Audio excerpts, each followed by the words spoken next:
It had started with a harmless accident. Or at least, that's what I told myself when the first moment passed between us. Silent and strange, but charged like lightning in the air before a storm. My name is Olivia Hayes. I was 32, divorced, and living temporarily at my sister's house in Northern California, trying to get back on my feet after a rough separation. It wasn't easy returning home after thinking you'd built a life somewhere else. But life has a twisted way of bringing you where you never thought you'd be. My younger sister, Caroline, had a fiance, Ethan Walker. He was the kind of man who could walk into any room and immediately own the air in it. Confident, charming, a little broody in that book boyfriend way. Not my type, I told myself over and over again. But I couldn't stop noticing him, and worse, I had the sneaking suspicion he noticed me too. I felt terrible about it, even though I never acted on those thoughts.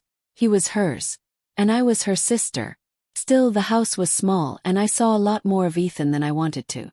We shared morning coffees, ran into each other late at night in the kitchen, and exchanged harmless conversations that always felt like they had a second meaning neither of us was brave enough to admit. It didn't help that Caroline often traveled for work. She'd leave on Monday mornings and wouldn't return until Friday nights. That meant Ethan and I were frequently left alone in the house.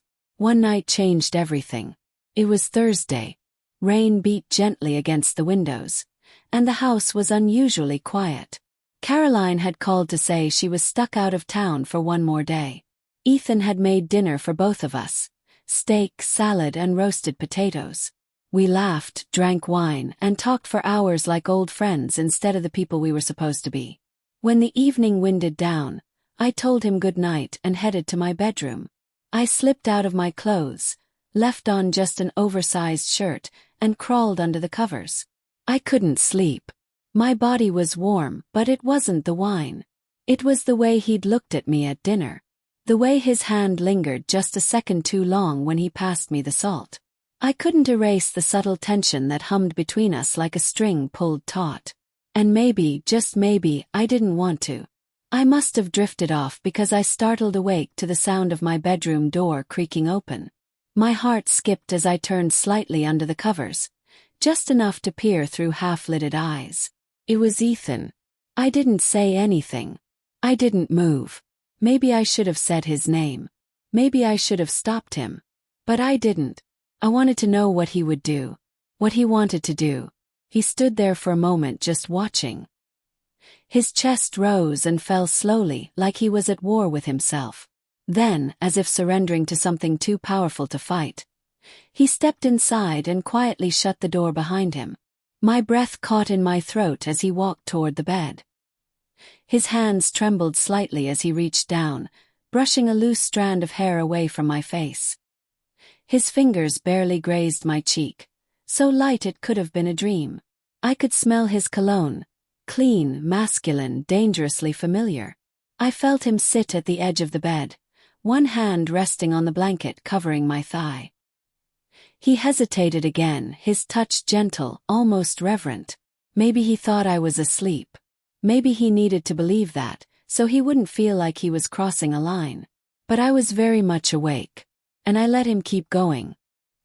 He whispered my name once, so soft I might have imagined it. His hand moved slowly, carefully, up over the covers. I could feel the heat of him, even through the fabric. My body shivered slightly in response, and for a second I thought he would stop. Instead, he leaned in, brushing his lips against my forehead.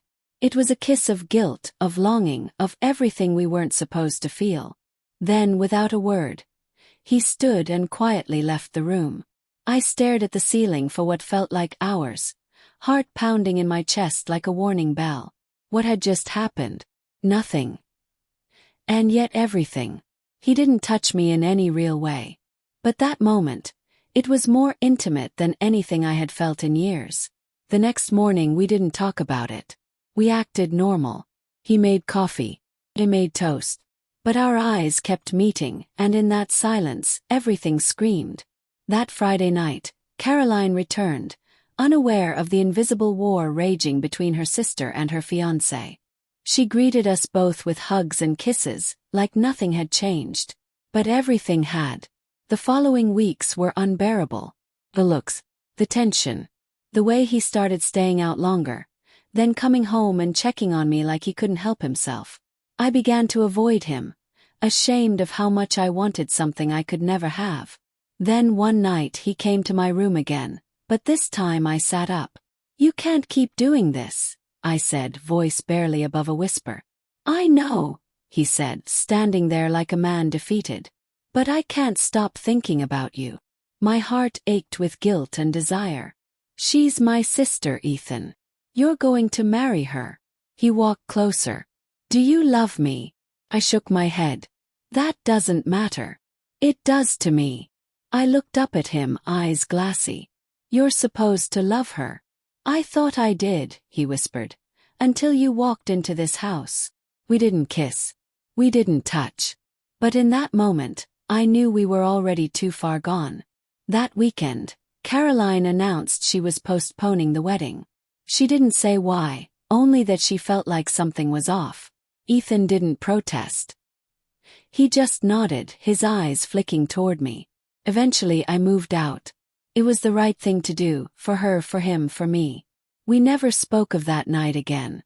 But I'll always remember the night he thought I was sleeping, and I let him keep going. Not because I was weak, but because for once I wanted to feel wanted. I wanted to feel alive. And in that fleeting moment between right and wrong, I did.